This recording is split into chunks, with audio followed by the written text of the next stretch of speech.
My name is Vinny. I'm an alcoholic and an addict. And I'm Sam, alcoholic and an addict. And we are live from the think tank again, Sewell, New Jersey. We are a traveling podcast. We're in Sewell, New Jersey, in the think tank. And it is my pleasure to introduce a good buddy of mine. Tell me who you are, Nathan. Yeah. Hey guys, I'm Nathan and I'm an addict. All right. So we got you on here. We want to hear some story from you. So take me back and what got you into addiction? When was your first time you were high? Go back as far as you want, basically.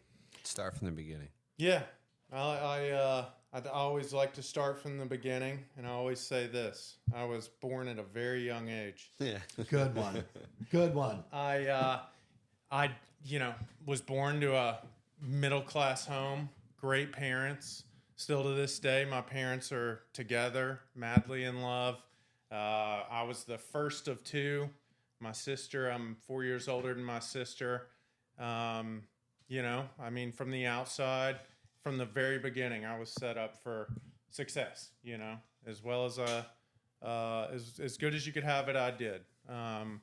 I remember, being young and always sizing myself up to my sister, my parents, my friends. I always felt like, I had to size up. I felt less than, I had to do something to get people to like me. I mean, some of my first memories were me seeking attention, trying to get people on my side. For some reason, I've always felt, not always, not these days, but when I was young, I always felt apart from, different than. I always like to go forward to kindergarten. I was 5 days into kindergarten, and I got up in front of the class. I wanted to show everybody this cool underwear I had. Nice. And it was ants. So I pulled my pants down. I said, "Look, guys, I got ants in my pants." Nice. It's the first time I was suspended. You got suspended for that in kindergarten? Well, he did drop his drawers in front of the class. Come on, man. With his underwear on. He dropped his drawers in front of the class, bro. All right. I had ants in my pants. Bingo. But that right there, that attention seeking. Of course. I wanted to be accepted. I wanted to, show out. I wanted to be seen. Ego. And, all ego. 5 days in, I'm suspended for 5 days. And I think that kind of set the tone, of my adolescent years. I've always been, I guess I was a little bit wild as a kid. I was a kid riding the bike through the neighborhood, breaking my arm, doing jumps. My poor mother, she's an RN. I think I've put her through a lot. I think I broke maybe 10 bones before I was 13. At least she was medically trained for you to be a youth. To be your mom. You know she what I mean? was medically trained to be your mother. Right. She's the perfect The mom thrill-seeking behavior started at an early age? Very early age. Okay. Yeah. I've always wanted to escape, and the first escape that I felt was adrenaline. Still to this day, if I'm being honest with you guys, being in recovery as long as I have, I still crave it. It's like a thirst. How long are you in recovery? Over 10 years, closing in on 11. Very good. I wasn't someone that started using at a young age. I got in a lot of trouble at school, and just kind of what I've been talking about, getting in trouble. I got in a lot of trouble, and I realized something had to change. So when I got into middle school, something flipped in my brain. I was like, I need to get it together, right? So I was very studious all through middle and high school. I did well. and it's on the outside, played sports, tennis. My dad is actually a teaching tennis professional. So I felt like I had to, again, to be accepted by him, I had to play tennis. I had to be better than he was at tennis, so I put a lot into trying to succeed by everyone else's standards as that, young adult boy. You're seeking acceptance. Exactly.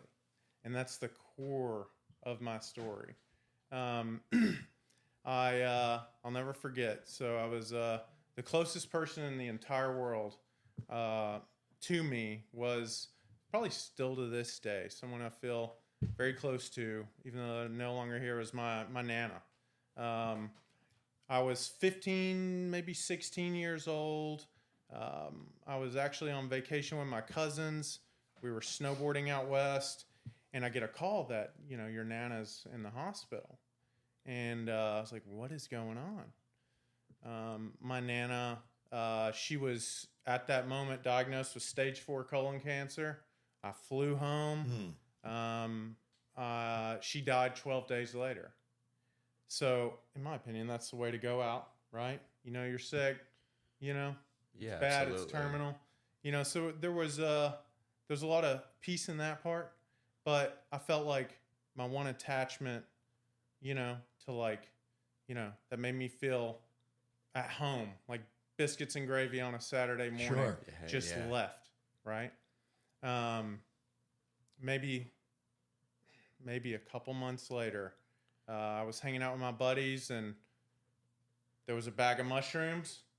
They were like, this is the secret to feeling better. I'd never smoked a cigarette up to that point, never smoked a joint. How old were you? 16. 16. And I ate a bag of mushrooms. That was your first drink, as we would say, and sometimes our first drug was a bag of mushrooms. It's my first That's altered state of mind. That's a very interesting way to kick things Yeah, off. that's jumping I from almost the pot feel like to the if that fire. happened to me, then I probably never would have used again. Now, I can't say that, and I've had interesting experiences using mushrooms throughout my life, but that is an interesting way. Yeah, to kick usually you things off. start kind of low and you work your way up to something like a mushroom. I feel like more often than not, we deal with people that say, "Oh, I had my first drink when I was whatever age, 10, 8, and I whatever. Right. felt like I got sick, I blacked out, I liked it." You know what I mean? Or I took a drag of a joint with my older sibling out back, or X, Y, and Z. It's pretty standard. Like there's a generic mold that we see more often than not. For somebody to sit here with us and say, at the age of 16, do you know the weight? Do you mind if I ask the weight of which you ate the first time? It was an eighth. You ate a whole eighth. 3.5 grams. You ate 3.5 grams of mushrooms for the first time. That's a little insane. And please tell me what that looked like. Well, I got to be honest. In the moment, it was incredible. Great. I mean, you see things walking around. I used to see trees walking into stores and stuff. You know what I mean? Yeah. Like I'd see things. It was fun. I've had some of the most disassociative experiences on any psychedelic, primarily psilocybin mushrooms, but to me, I was a half-eighth guy. Yeah. Probably because I couldn't stop drinking as well. But I've had some horrendous experiences when I reached that 3.5 gram amount, to the degree that when I was, in my active addiction, I couldn't go there again, because it kind of comes with its own trauma. Yeah. So for me to hear, which clearly also lets you know I was never on good psychological ground. Like there's clearly something more wrong with me that amount of mushrooms would bring me to a point of disassociative disarray, where I remember walking into, I'll never forget, one time I was in West Virginia. I drove out there to sell a West Virginia University student a ton of cocaine. I was living in Baltimore at the time. Me and my friend drove out with like 2 ounces of coke. I was supposed to be there for the weekend. I stayed for 2 weeks. And I ate mushrooms the whole time. And I had this horrendous experience where I walked into this pizza shop just tripping so hard. And there was probably 50 people in there. And they all stared at me as I walked in the door, and I crumbled internally. It absolutely wrecked me for the remaining 7 hours I was on it, and I could never eat mushrooms like that again because of that. Yeah, the thing with anything like mushrooms or acid or LSD, whatever, you have to be like in a home type setting where you're familiar. Well, it also just If you're with 50 people in some store in Baltimore, whatever, it ain't going to be pleasant. Morgantown, yeah. Whatever. Oh, It spend some time there. exposes your sight. It exposes your insecurities. You know, if they're there, it'll bring them to light. It almost goes to show you what spiritual ground you are or aren't on at its like truest form. I will say, you know, that's in the beginning. Yeah, of that's course. what it's supposed and I'm to sorry do. to interrupt you, but it's Yeah, you that's know, what it's supposed that to do. first. What I say is, unfortunately, it was a great experience, right? Yeah. You know, all the things I worried about. You know, where am I going to go to school? What is my future going to look like? Always living 50 steps ahead. That all washed away, and I was just in the moment, right? So it was at that time, oddly enough, the perfect solution. You know, it was my answer, my solution. You know, and I think that was up to that point in my life the ultimate feeling of freedom, right? Like I said, I've always enjoyed adrenaline. I've always been extreme. And I mean, taking mushrooms for the first time, you've ever experienced an altered state of mind, it's pretty extreme. That's extreme. It's Yes, typical it is. for me. That's what I do. Hmm. You know, maybe not so much these days. I course don't think not. I'd be sitting here. Right. But that's what I do. Over the next 2 weeks, I was, you know, regularly using cocaine, taking, you know, every psychedelic I could get. That same night, I smoked weed for the first time. So you were off to the races. From the get-go. From the get-go, 150 miles an hour. And do you think it was kind of coupled with the trauma of losing your grandmother? You Absolutely. were looking to fill this void that was just causing you so much pain. Absolutely. Yeah. And I think I hear a lot about trauma. You know, people, you know, that suffer from this disease. You know, it's rooted in trauma. And used to, I'd feel like maybe my trauma wasn't as severe as someone else's, but It's I how you firmly- take it. Exactly. It's not. It's in the eye of the beholder. Exactly. That's what trauma's about. I might not have reacted that way, but you did. Doesn't mean it's taken away from your trauma, but other people could handle it. Us drug addicts and alcoholics, we weren't born with coping skills. Yeah. So that's how we did it. And if that's traumatic to you, who am I to say it's not? Right. I think the feelings are the same. The incidents are the differentiating factors.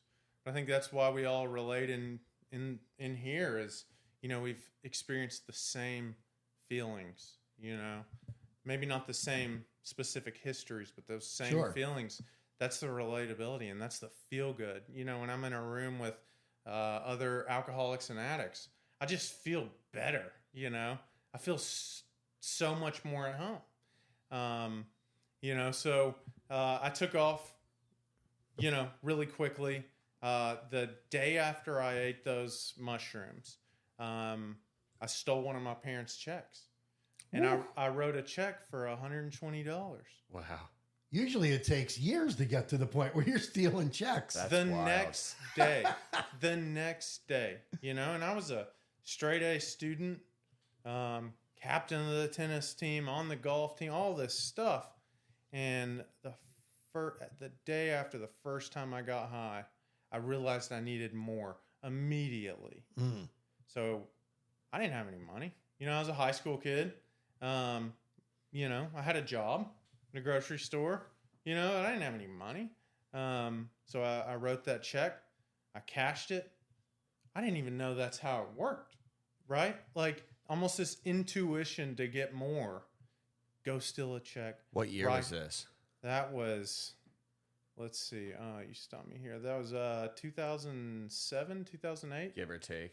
Oh Yeah. my God. What's so 2000 funny is in today's world, your parents would have known right away. There would be a notification sent to their Sure. phone that says check number X, Y, and Z for $120. But And you'd probably see- back then, it you'd probably even took s- them like a week to figure it out. You'd even see a picture of it come up on your phone. Absolutely. Right. It would See, be it was right him there. that was You writing could it. see exactly who it was Right. written to. Yeah, All of that. it's hard out there today.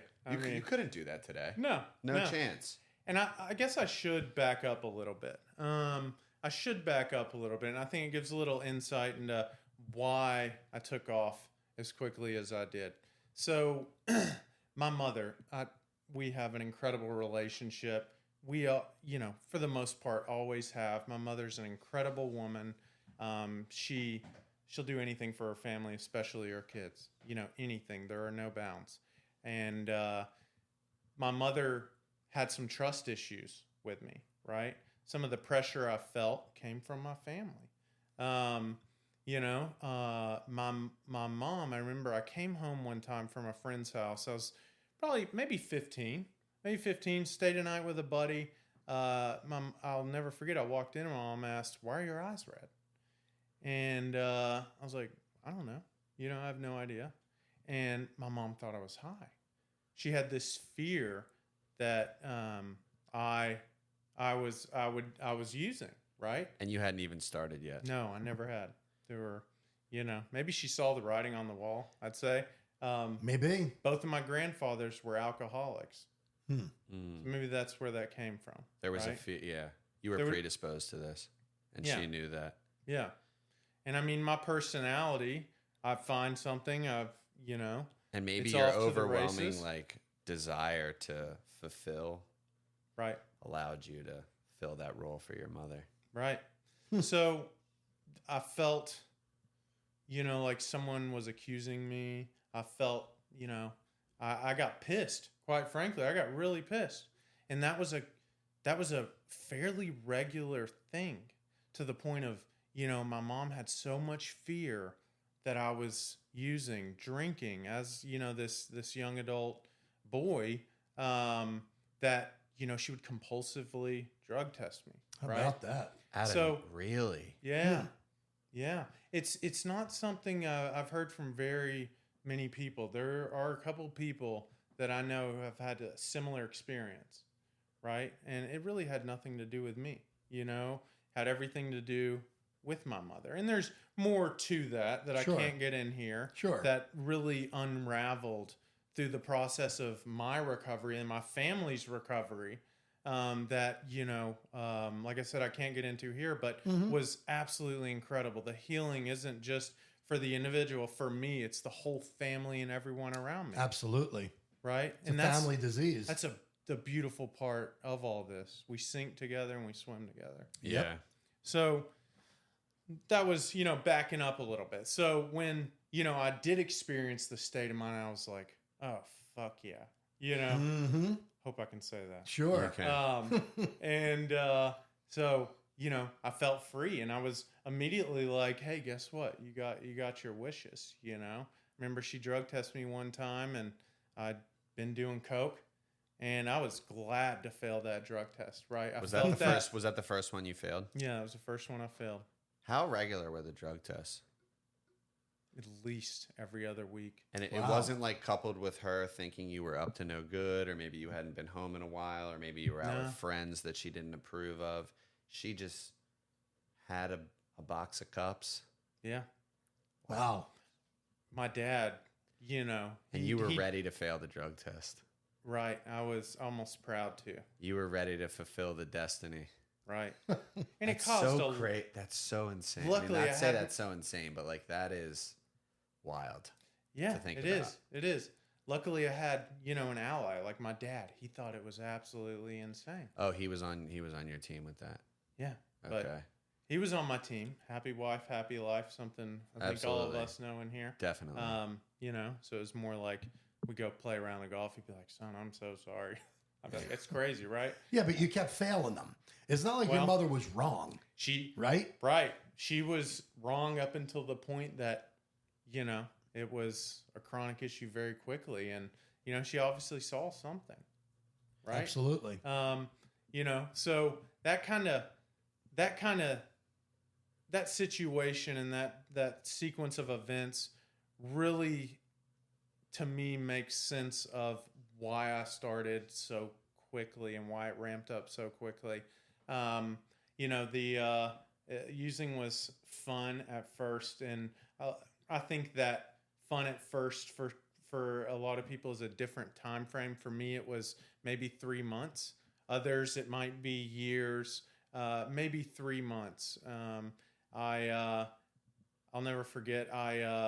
You know, my senior year, I was supposed to actually speak at graduation, and I, you know, a couple weeks before, I got pulled over, and you know, I think they found some psychedelics, some marijuana, some pills, and I was 17, almost 18, and they said, we'll try you as an adolescent, even though, you know, when I was going to court, I was 18, if you go to treatment. And that was the first time I went to treatment, which prevented me from going to graduation. Wow. Right? So all my friends are walking across the stage. You know, it's supposed to be this great day. Your first real consequence. Happened right? very quickly, a real consequence. I didn't think I had a problem.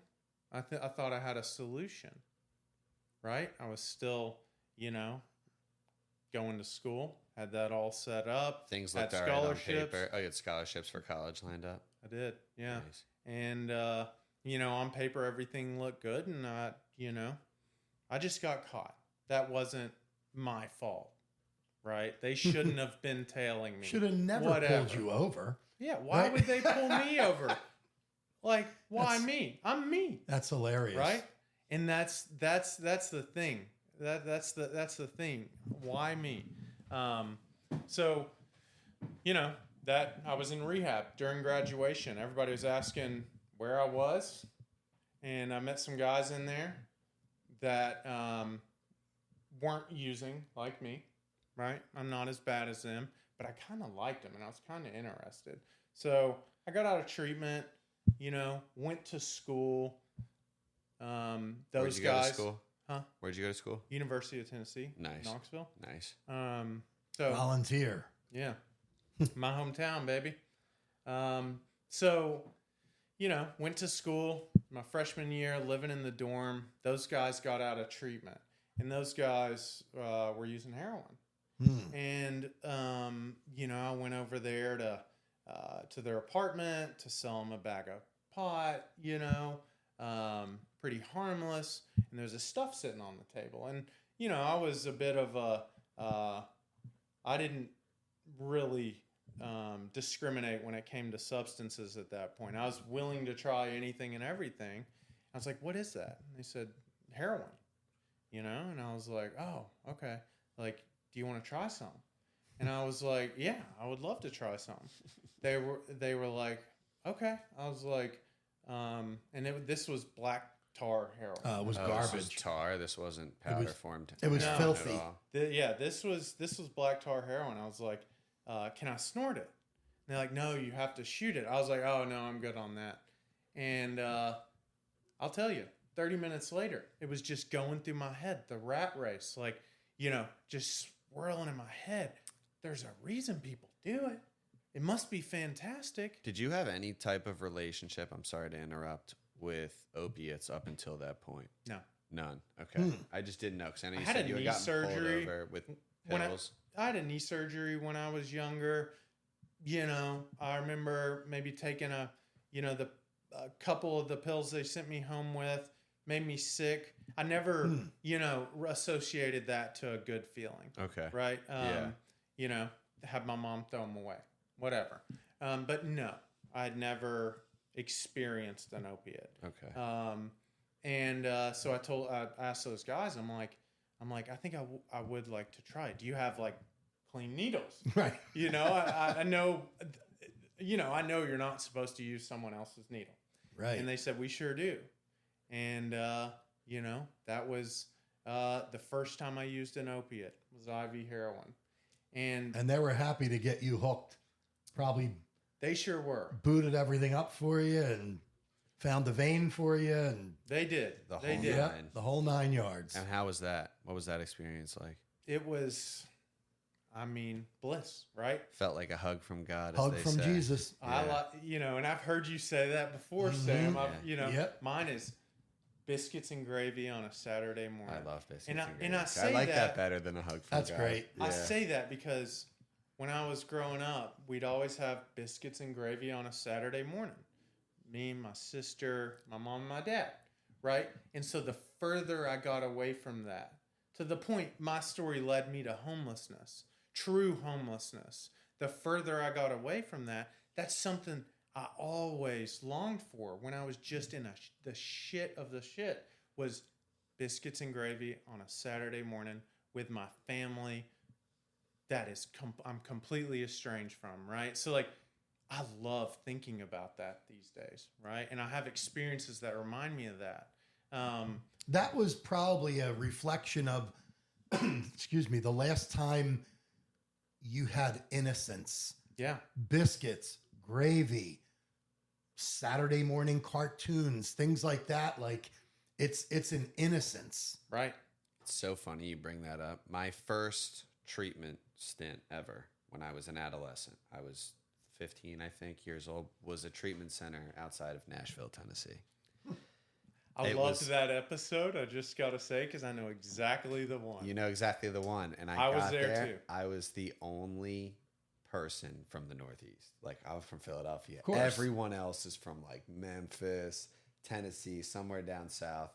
Because it was one of the only centers in the country at the time. I mean, this is like 20 years ago, that would take insurance for an adolescent. Ah, for an that you adolescent. could go Okay. to. So I went there, and every Saturday morning and Sunday morning, the food, fantastic. Incredible. Biscuits and gravy. How about Wow. the Friday night prime rib? How about the biscuits and gravy on a Saturday morning, though? So he brings it up, and it's like, I love biscuits and gravy. I have, but that was my introduction to it. Was in treatment in a southern state that it was the furthest I had ever been from home at that point, Yeah. and I loved it. I Wow. still to this day say that was some of the best treatment I ever received. It didn't work, but It was didn't work. I wasn't let's ready. just concentrate on the food because the treatment obviously wasn't good.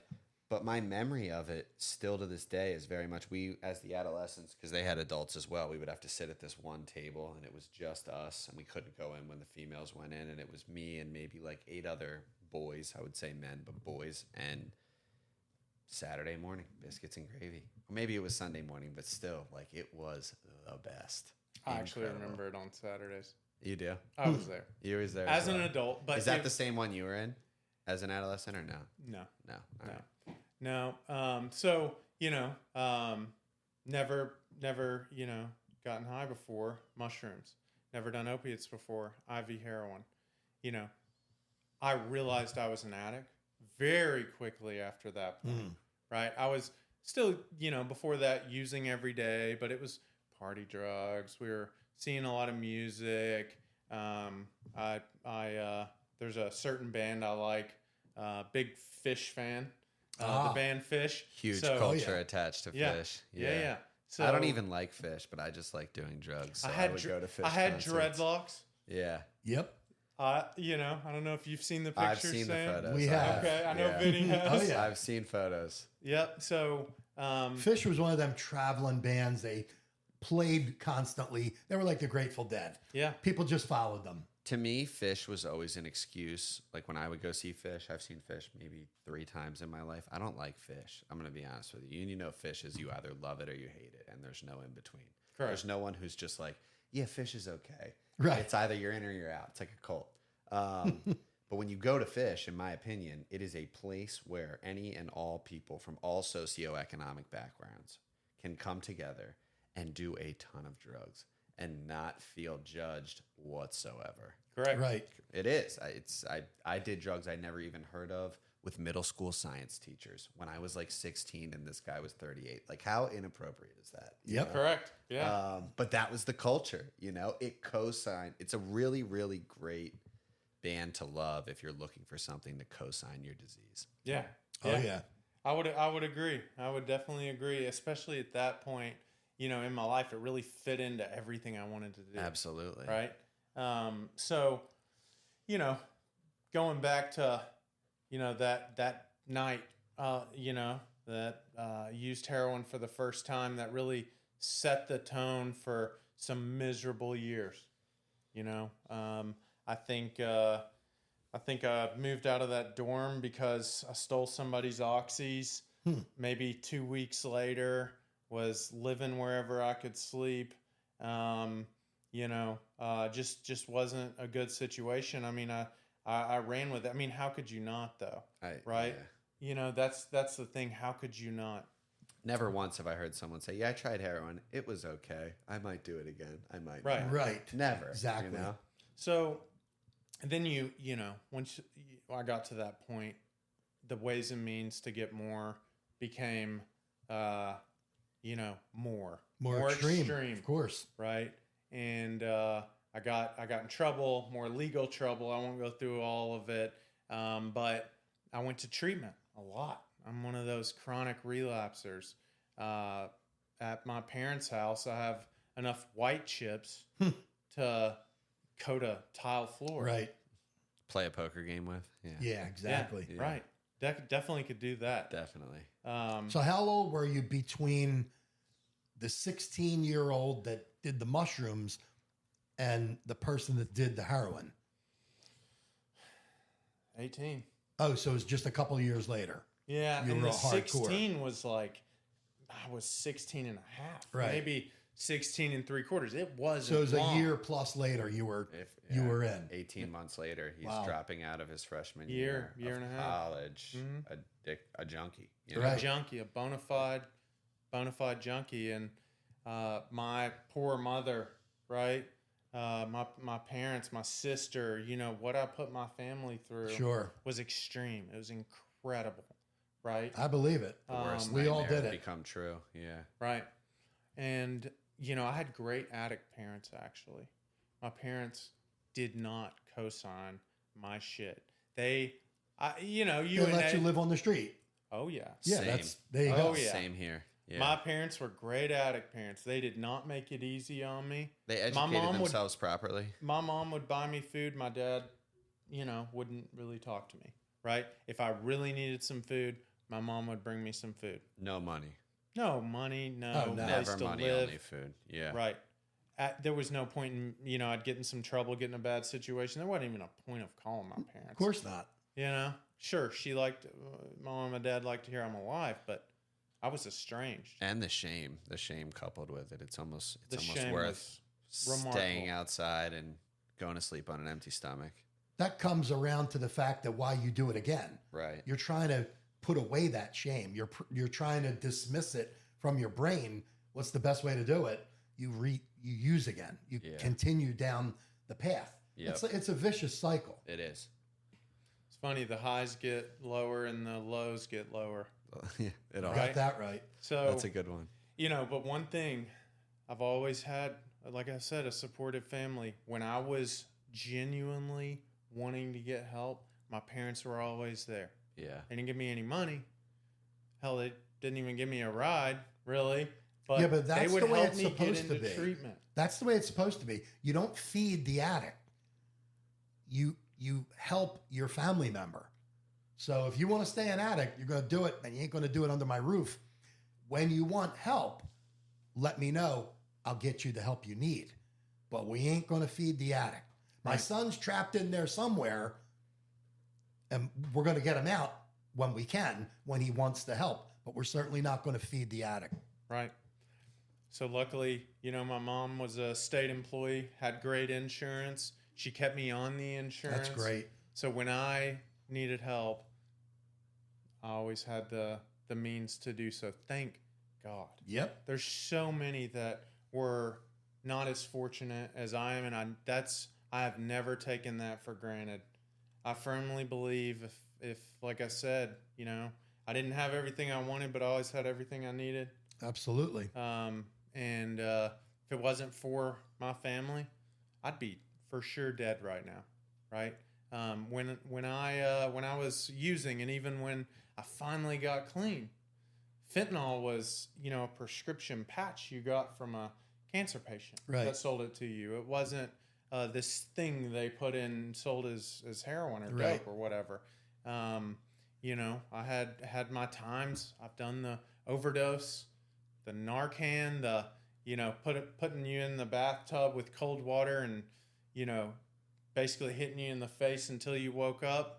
That's used to be how we'd get out of it. Absolutely. It was different back then. One now shot we of carry Narcan would Narcan. bring you, but even back then, one shot of Narcan, you'd be back. Yeah. You were awake. Now, Because it's so much stronger now, Well, now it's even fent- 10 years later. the fentanyl, you need they'll do 7 doses of Narcan wild. on somebody. I still carry it in my car. I Same. have it. So do I I. have probably 15 doses right here in this room. Yeah. Carry it in my car, my briefcase. I carry it everywhere, and I'm not usually around hardcore addicts much anymore, but I carry it anyway. I do it in case I see somebody on the street. That's exactly. Or maybe, I'm an active member of a 12-step program. If I see somebody at a meeting, right? High or shy, come in, sit down. That's right. Yeah. We don't care. You're still drinking, using, sit down, shut the fuck up, Yep. but be here no matter what. Absolutely. And so every time I go to a meeting, I got it on me. You never know. So I was a chronic relapser. I went to treatment a lot. I finally got clean when insurance company was done with me, right? Yeah. I used the insurance cut 'em so off. much I couldn't do anything. I had there was a little detox by me that they knew me. They gave me a shot. I think they said we'll detox you on like a payment plan. It's like $5,000. I had no intention of actually getting Paying that clean. back, right? I had no intention of actually getting clean. Definitely paying that back. Like, what are they going to do? Hit my credit? That's non-existent. Exactly. Right? What are you going to do? That thing could take another hit for sure. Here's the thing. I realized I didn't have anything to fall back on. Right? Something clicked in that little detox. I didn't have anything to go home with. I think I did have, no, I did. I had a car. I had a 96 Lincoln Town Car with extreme hail damage. Should have been totaled, but it was mine. I think I paid $1,200 for it. Wow. So I had a car. And so I got out. I had something. It was just a shitbox car, but I had something. And that was the first time I think I had some sort of real sustained recovery. I think I got a job at a repossession lot. Found the job on Craigslist. Where were you living? A town outside of Knoxville, Okay. Maryville. Sober With living? with who? No, I lived in my car. Oh, you lived in your and car. then Okay. and then I found Getting sober, you were living in your car. I sure was. I was going to meetings. Every meeting I could get to and that I had the gas money for, I went to. I was terrified, right? I wanted to use so bad. Yeah. Right. I really did. I wanted to use so bad. But I had a little something, that shitbox car. I had something. Yeah. Yep. Tangible, right? And so I ended up finding a guy. We found this apartment, and it was right in front of a paper mill. And paper mills smell like shit. Smell like actual sulfur shit. Right. Absolutely. The apartment was $450 a month. Nice. And so we split it 2 ways. It was, I had a place to lay my head. Right. So I had this job at the repo lot, and I think I had 9 months clean at that point. And at that repo lot, cars are coming in that are repossessed. I got to clean them out, log stuff in storage. And, if they come back and get their car, we got to process it all. But I had to clean out every car, right? And I remember going through this one car. I was having a bad day, right? So I was really looking in this car. Not necessarily for drugs or Just anything. cleaning it. I Right. had some, I'd lost the desire to use. I was still thinking about it, but it wasn't overpowering, you know? I was having a bad day and I was really just like searching the shit out of this car. I found some oxys, right? I found some like, you know, green oxy 80s. Oh, wow. And The good stuff. yeah. And The powerful stuff. Yeah. And I remember grabbing them. I was like, oh my God. And I'd found like stuff in cars, you know, little bags or whatever. Like empties and stuff like that. Yeah, paraphernalia. Yeah. You know, some pot, you just flush it or whatever. So I grabbed these pills and I stopped what I was doing. I had this pit of my stomach was just churning. And I walked inside the office and I stood over the toilet and I held them in my hand with an open hand. And I was tilting my hand. I could not drop them. I tried I sat there for 10 minutes. I could not drop them. I mean, I couldn't do it. Felt powerless, you know, in that moment. And I made a decision to get high. I told my boss, I said, hey, and here's the lie star, right? Here's the lie star. I said, hey, my sister ran out of gas. I got to go get a gas tank. I got to go to the gas station. I'll be back.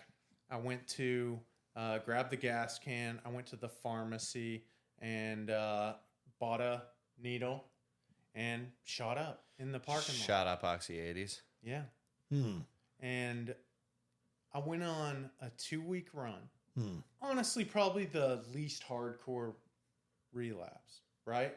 It was it wasn't my usual relapse. From the outside, it was like, yeah, he's using up, he's shooting up, but I wasn't using all day, every day, right?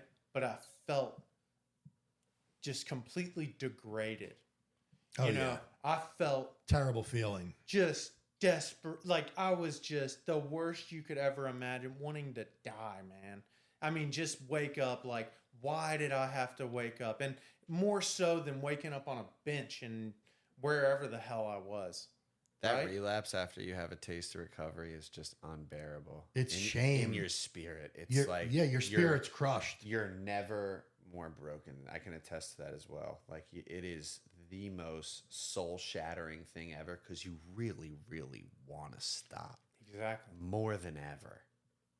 And you have this, these notions in your head now, things we learned in 12-step programs that are just living up there. And you are just manifesting everything you have been studying and practicing all at once. And it is horrendous. The shame, like you said, Vin. Yeah. The shame is so immense. I don't wish that on my worst enemy. Right. So, what happened to your job in those 2 weeks? So I'll back up a little bit. I've literally lost every job for getting caught doing drugs before I got clean. Like in the act, right? And so I got caught using in a car by my boss. This woman in that 2-week period. In the 2-week period, wow. This woman, the sweetest lady in the world. I still talk to her these days. She gave me a chance. She knew, my struggles. I confided in her. I trusted her. She caught me, right? Wow. Before she caught me, I had actually plans to go back to that detox. Mind you, I was actually paying that previous detox bill. You were paying the payment plan. I was. Wow. I was. The exact terms that were lined out. Nice. Right? I was paying my debt, right? And that even felt bad, right?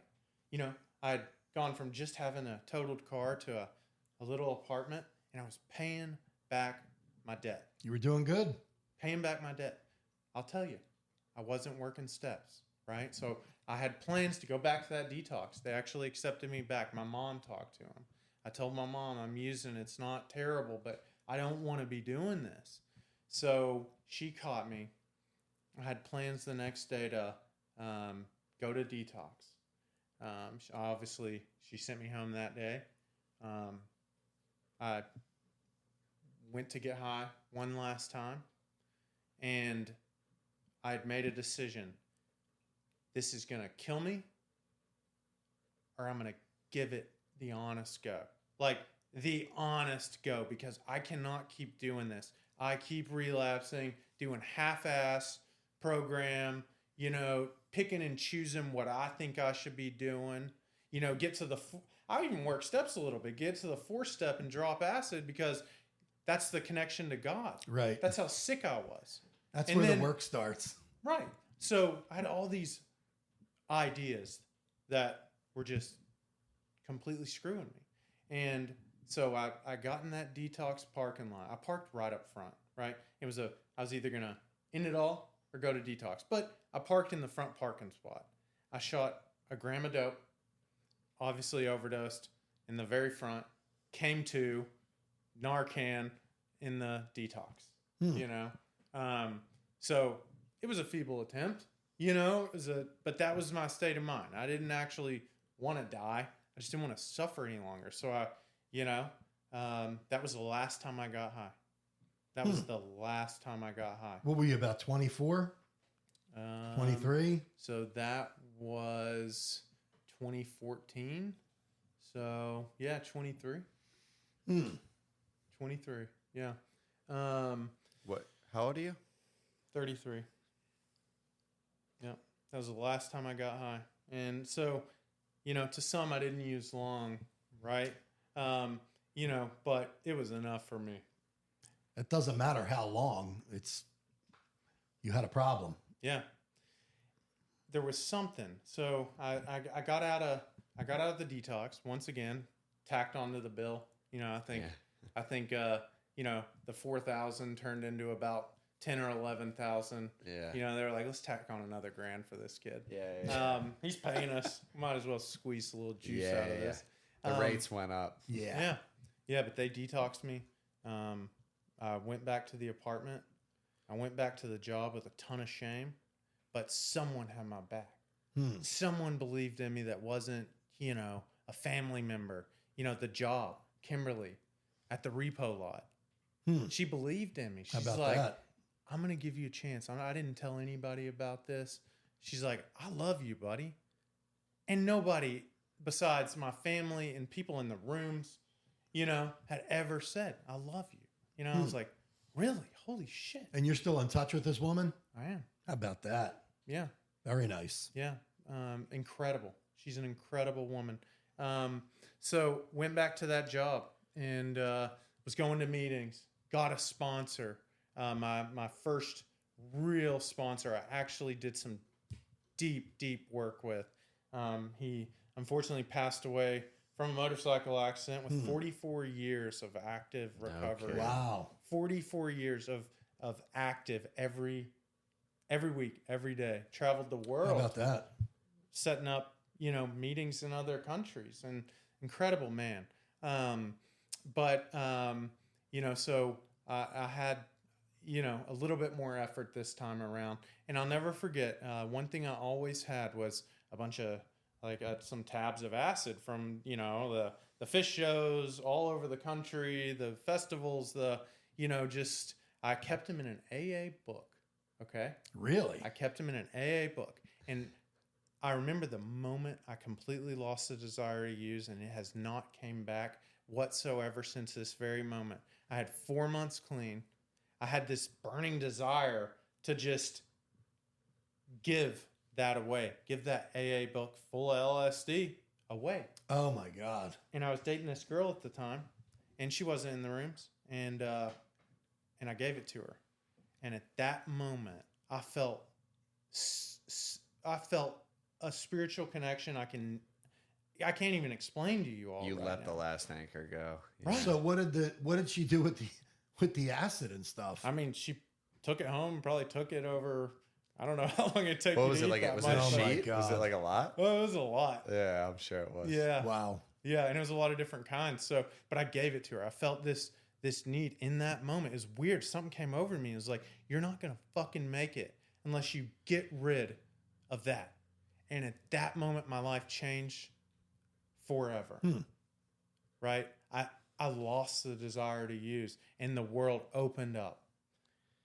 The opportunities, It's like a true surrender. That kind of reminds me of when I deleted the best drug dealer I've ever had's phone number. I had his phone number up until I was like 14 months sober. Wow. And one day I was just like, and it was kind of like, it reminds me of you holding the 80s over the toilet. Like, you just kind of hang on to that one. It's almost like a sense of control. What it really is self-will run riot, right? Like, right.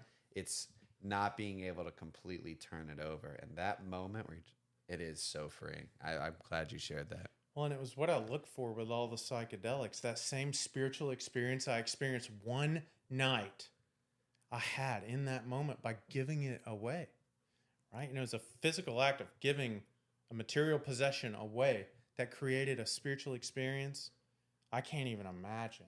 Did she ever give you the book back? And, well, because that's the important one. No.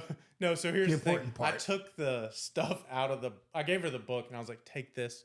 She took it out, handed me the book back. There was no more. I didn't want to open it. It was like this thing that sat in my closet, like I knew was there, but I couldn't touch it. She gave me the book back,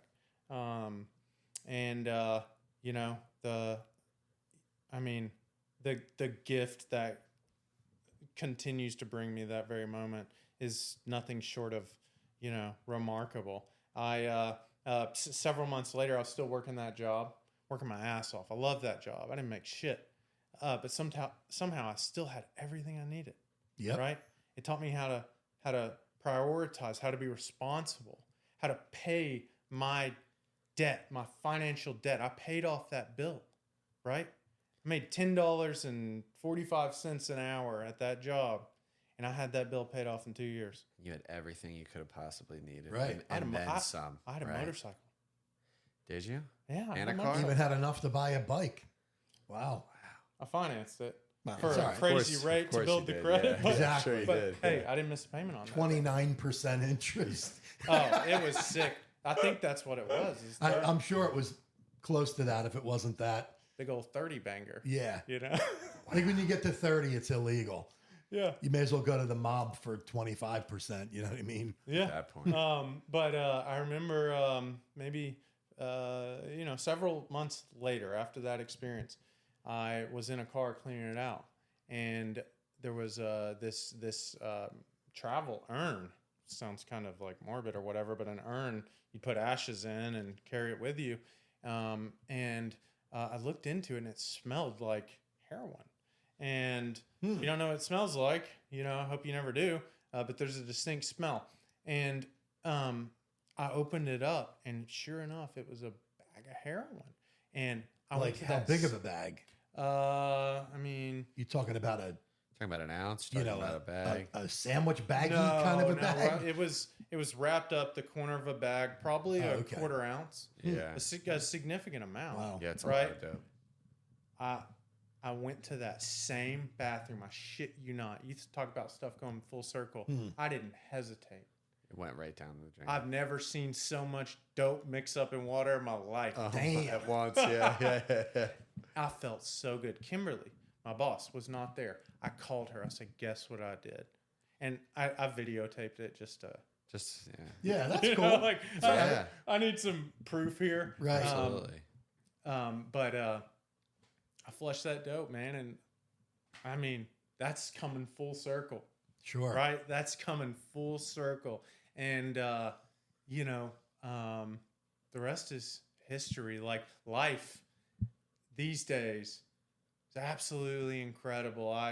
Sam, I hear him talk about the gift of early recovery, that time in early recovery where you feel pure and everything is good. You're in the steps. You have a connection to other people that's unadulterated, right? I try to attain that regularly, but I can't sit in a meeting all the time. I'm on an airplane half my life. But that time in early recovery was foundational, coupled with all these like almost mystical experiences, things coming full circle. And that's, brings me to the point today. You got you want all these things in early recovery, and they say if you made a list, you would have shortchanged yourself. I wanted a motorcycle, Yeah. right? I wanted a girlfriend. Yeah. Wanted a ton of money in the bank. Yeah, whatever. You wanted the stuff. Yeah. I wanted some peace, a car. I wanted the good parts of life, and man, did I shortchange myself. I actually made those lists. You know what's so funny? Damn. Is I think, how they say we're a self-centered program for self-centered people. Like early recovery especially is a very self-centered time, just like active addiction. Except at this point in time, you're loving yourself. So you're focusing more on who you can become as opposed to having so much shame for what you are. I find that as recovery progresses and we become less self-centered and we give ourselves to those that we love, right? To me, to you, it's your Vinny, it's your 3 kids. How many kids do you have, Nathan? 1. You have a 6-year-old boy. A 6-year-old boy. It's your son and your wife. For me, it's my wife, my 3 daughters. My whole family, same deal. I find that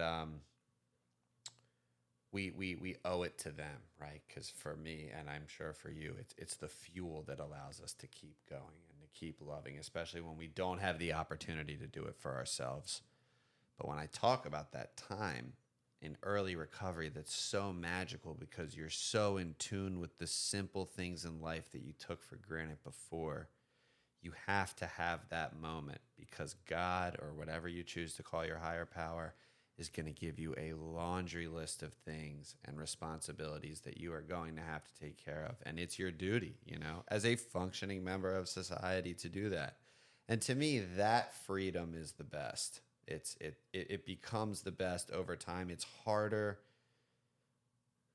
to kind of pinpoint it at times because you feel like you said you live half your life on an airplane, and then what's life look like when you land at 6:45 and take an Uber back to your house? What's that look like? You take your shoes off, your son's hanging all over your body. Oh yeah. Your wife's showing you a couple things in the mail that we need to look at. You know what I mean? It's life. It's real life. But we need that moment in time.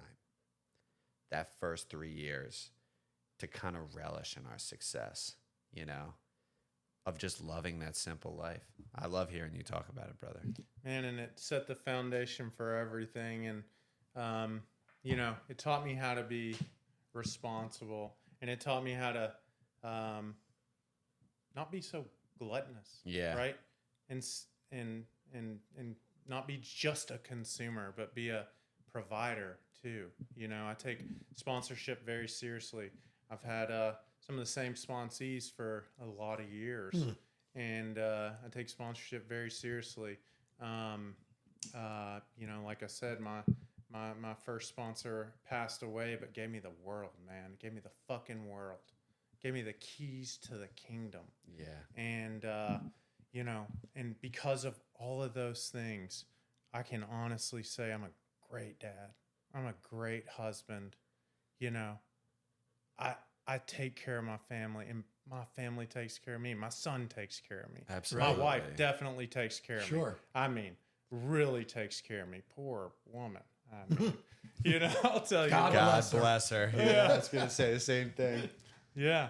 But I've been blessed. I've been blessed. God has blessed me immensely, and I've worked for it too.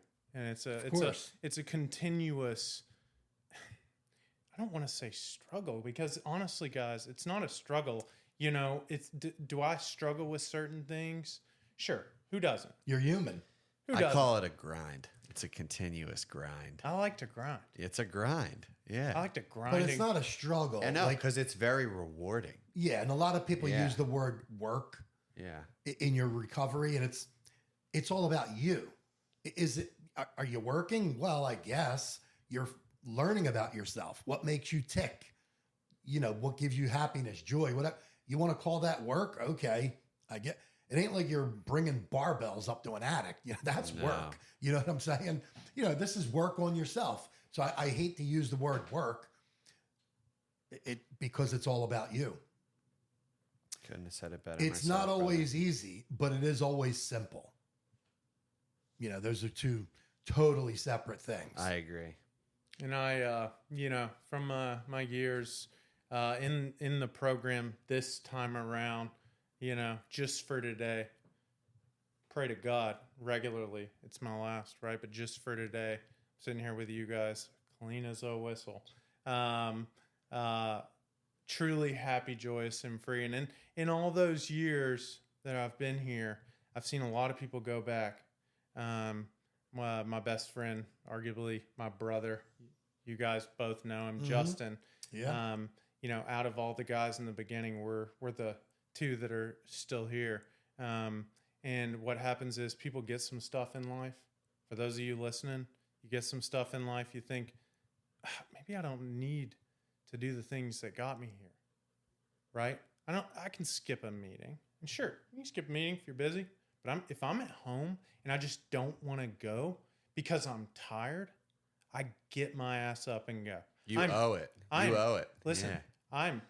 I live in a state of terror for using again, right? Of course. I don't want to use again. And I make damn sure every effort to not do that. Yeah. So I'm still an active member, of a 12-step program. I still try to give back to the best of my ability that time allows, because that's what keeps me here. Helping others, carrying the message. That's the only way I still stay here.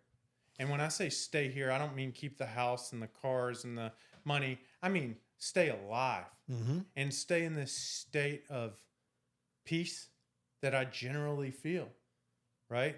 My peace gets messed up. I drove from New York City yesterday through Philly, hit some traffic. I'm livid about it, right? But it don't last long. Right.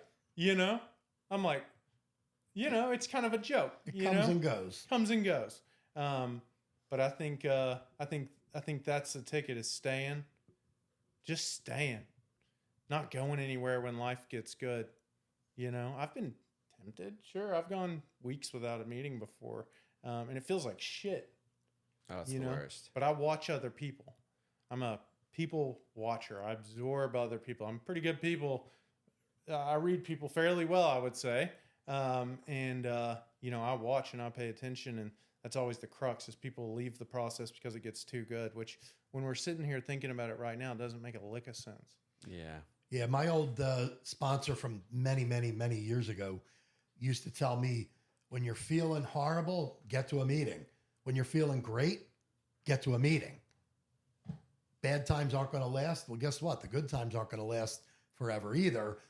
They come and go. So you need a meeting kind of all the time. I've said this on the podcast before. I have this incredible ability of life getting really good and me living on what I would call very good spiritual ground, right? In touch with defects of character, whatever that is. And then I take it for granted and I focus on the things in life that I think are more important. And guess what happens? I'm blessed that the desire to drink or use has never returned. Okay. That's like my one tangible evidence that there is something out there greater than me, power greater than myself. I choose to call it God, whatever you want to call it. That desire has never returned. But you better believe I will habitually grow away from this thing and my priorities will change. And guess what happens? I get real miserable real quick and I come right back, and I always remember the second it could be 2 months, it could be 2 weeks. The second I come right back to it and I'm in it again, I'm like, oh yeah, that's right. I'm still really, really sick. Really, really sick. And that may not always manifest itself in me having uncontrollable use of drugs and alcohol. It manifests itself in other ways today. And when I come back, I'm treating it the same way I did a decade ago, Sure. I know. Exactly. Brother, I'm so happy you came out here to visit us. Yeah. It was good to see you again. Appreciate you making the flight from Tennessee to New York, did your stuff, and then drove down here a couple hours to see us in the think tank here in beautiful downtown Sewell, New Jersey. We are a traveling podcast and we love to travel, but we're in the think tank 2 weeks in a row here. But my pleasure having you on the podcast. Great story. You're doing great work, not just in the program, but I know you work in this industry, and not a lot of people, the listeners who know you will know you work in the industry, but you're doing a lot of great work in the industry too. But I appreciate you coming on, any kind of closing, anything you want to say? Yeah, just stick and stay, man. You know, doesn't matter how bad it is. No one's hopeless. No one's helpless. And I'm just grateful to be here. Appreciate for the invite. Feel very honored to be here on your guys' podcast. We loved having you, brother. Yeah, man. Great experience. And I'm just going to close it out the way I usually do. This is Tenacious Recovery. Got to be tenacious about your recovery. If you want to stay sober, my name is Vinny. I'm an addict and an alcoholic. And I'm Sam. I'm an alcoholic and an addict. Nate. And I'm Nathan. I'm an addict. My man. Was a great show. Appreciate you being on. And God willing, see you all